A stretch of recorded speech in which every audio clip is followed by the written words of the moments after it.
સનાતન સતી ધર્મની છે, બોલો પધારેલા હરિ ગુરુ સાંતની છે.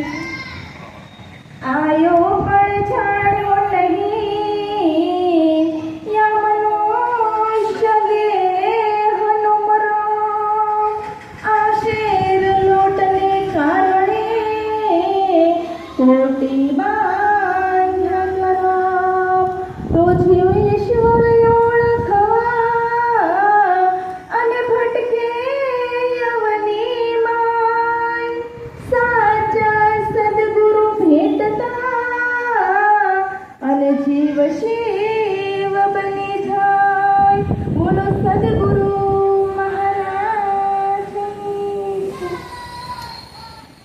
આજે અમારે દાદાનું શ્રાદ્ધ તિથિ નિમિત્તે આ દરેક સંતો ભક્તોને બોલાવી આ ભજનનો લાભ લેવા આવ્યા છે તે બદલ ખૂબ ખૂબ ધન્યવાદ છે. કારણ કે જીવન એવું જીવા હોય ને ત્યારે આજે એમની યાદ આપણે કરતા હોઈએ છીએ. હરેક કોઈ પણ જીવ છે કાંઈ પણ એવા ગુણ કેળવીને ગયા હોય ને એને આજે યાદ કરતા હોઈએ છીએ. નકર તો જાનારા તો વ્યાસ આવતા હોય છે, પણ આજે એને કોઈ યાદ કરતા નથી. ત્રીજી પેઢીએ આપણા ઘરે ફોટા પણ રહેતા નથી, પણ કાંઈક જીવન બનાવ્યું છે. અને જીવન ક્યારે બને? કારણ કે જ્યારે સમર્થ સદગુરુ મળે ને, જ્યારે સંતોનો ભેટો થાય અને સંતોની સંગ થાય અને જ્યારે સમર્થ સદગુરુ મળે પછીનું જીવન બને છે. ત્યાં સુધી તો કીધું કે સમજ્યા વિનાનું જીવવું, જીવો વરસ હજાર, પણ જો સમજીને જીવો ઘડી એક તો તારો બનતો જાય યાર.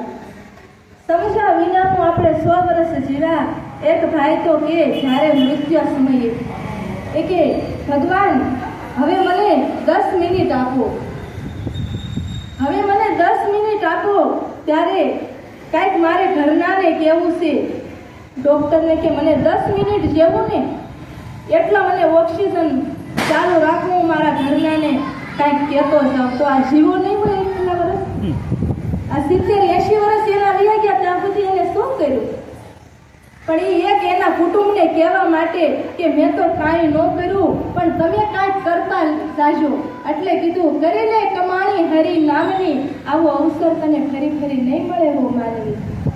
હરિ કરીને કમાણી હરિ નામની, પણ હરિ કોણ છે, હરિ ક્યાં રહેશે અને હરિ કેવો છે એને જો ઓળખવો હોય ને તો સદગુરુનું શરણ મળે ને ત્યારે હરિ કેવો છે, હરિ ક્યાં રહેશે અને હરિ કોને કેવો એની આપણને ખબર પડે. જ્યાં સુધી સદગુરુના શરણે ન જાય ને ત્યાં સુધી. કારણ કે આ બેને હમણાં અત્યારે ભજન કીધું કે જાવું એક દાડે જીવને, જાવું એક દાડે. આપણે વિયુદ્ધ જવાનું છે, પણ હજી આપણને કર્મની પણ બીક હોતી નથી.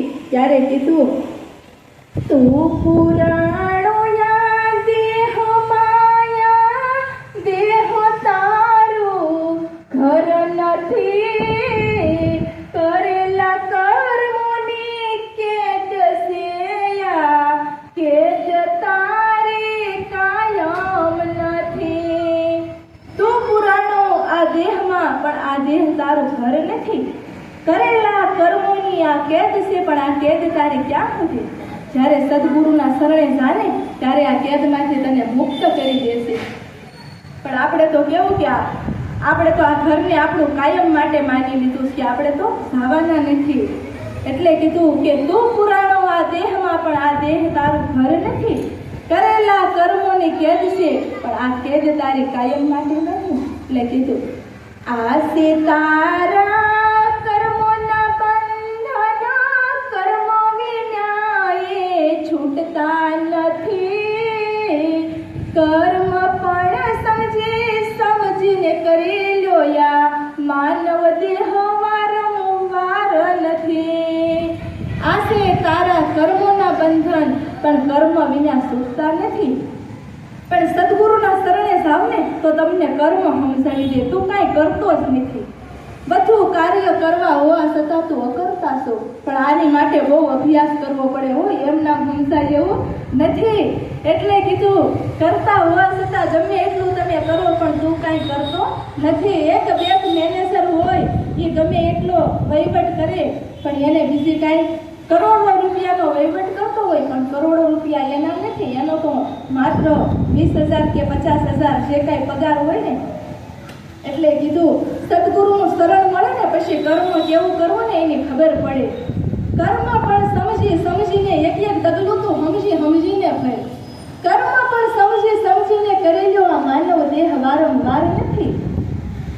એટલે કીધું આ પતિ પત્ની ને પુત્ર ને પરિવાર આ સુખ છે એક ક્ષણિકનો, ચિર થાય કાયમ નથી. હું આત્મા છું અચરને અમર, મોહ રાખવા જેવું કાય નથી. આ પતિ પત્ની પુત્ર ને પરિવાર આ તો સુખ એક ક્ષણિકનું છે, એ તો ચીર થઈ જવાનું છે, કાયમ રહેવા વાળું નથી. પણ હું તો ખાલી એક આત્મા અઝર અને અમર છું, એમાં મોહ રાખવા જેવું કાંઈ નથી. કારણ કે આવા સંતો જ્યારે મળે ને ત્યારે જ આપણને ખબર પડે. ત્યાં સુધી આપણને કાંઈ પણ જાણતા હોય ને તો એ સદગુરુ સંતોની જ્યાં સુધી ભેટો ન થાય ને ત્યાં સુધી આપણને કાંઈ ખબર નથી પડતી. એવી જ રીતે એક નૃપ રાજા હતા, એ ગાયોનું દાન કરતા હતા. ત્યારે ગાયોનું દાન કરતા એક બ્રાહ્મણને ગાયનું દાન કરે છે અને બીજા બ્રાહ્મણને બીજે દિવસે ગાયનું દાન કરે છે. ત્યારે જે આગલા દિવસે ગાયનું દાન કર્યું હોય ને એ ગાય ખોવાઈ ગઈ હોય અને પાછી ટોળામાં આવી ગઈ હોય, નૃપ રાજાને ખબર રહી નહીં અને આ બ્રાહ્મણને દાનમાં આપી દેશે. ત્યારે બ્રાહ્મણને કહેશે, ઓલો બ્રાહ્મણ ગોતતો ગાય પાછો આવે છે. ત્યારે કે આ ગાય તો મારી છે, તાકે મને છે કાલ જ કે રાજાએ દાનમાં આપી છે, તાકે મને છે કે આજ જ આપી સવારમાં. તારે રાજા પાસે જાય છે અને રાજાને કહેશે કે રાજા આ ગાય તો કાલ તમે મને દાનમાં આપી છે. તાકે ગોવાળોને પૂછે છે અને ગોવાળ કે રાજા અમને ખબર રહી નહીં, પાછી આવી અને ભૂલમાં દેવાઈ ગઈ. ત્યારે રાજા શું કહેશે, પેલાને કહેશે કે હું તમને આના બદલામાં 2 ગાય આપું, આ ગાય તમે છોડી દો. તો પેલો કે 10 આપો તોય નો મેળ પડે.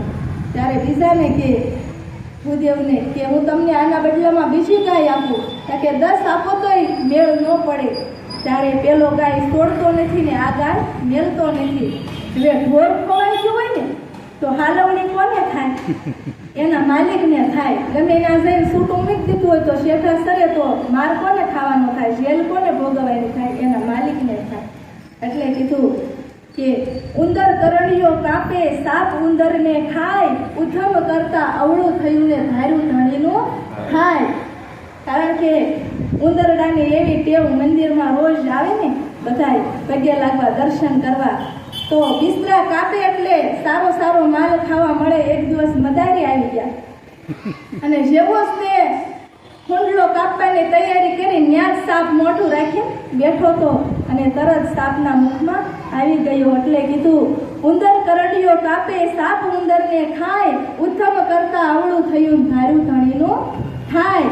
ત્યારે રાજા કે હવે શું કરવું? ત્યારે ભૂદેવ તેને શ્રાપ આપી દેશે કે રાજા તમે જાઓ નર કાચિંડો બની જાશો. ત્યારે તે ખૂબ ભૂદેવને બ્રાહ્મણને પ્રાર્થના કરી કે હવે હું આ શાપમાંથી કઈ રીતે મુક્ત થાવ. ત્યારે કીધું કૃષ્ણ અવતારની અંદર જ્યારે તમને ચરણ રજની રજ અડશે ને ભગવાનની, ત્યારે તમે આ શાપમાંથી મુક્ત થશો. ત્યારે ઘણો સમય વીતી ગયો અને વીતતા રાજા કૂવામાં પડી ગયા, અડધું શરીર કાચિંડાનું ને અડધું રાજાનું. ત્યારે ગોવાળો કે કૂવામાં ડોકાય છે ને ત્યારે કહે છે કે આ તો આવો તો કાચિંડો આપણે ક્યારેય જોયો નથી કે એમ કરીને જ્યારે કૃષ્ણ ભગવાનના ગોવાળો એટલે ગોળ નામ ઇન્દ્રી અને આ એનું દોહન કરે ને આ સંતો બધાય. એટલે જ્યારે તેના ચરણ રજની અડે ને ત્યારે હતા એવા થયા. એવી જ રીતે આપણે મર્મ ઘણાય પડ્યા છે પણ આપણે એને કાંઈ જાણતા નથી. હવે બોલવામાં કાંઈ પણ ભૂલચૂક થઈ હોય તો માફ કરજો. સદગુરુ મહારાજ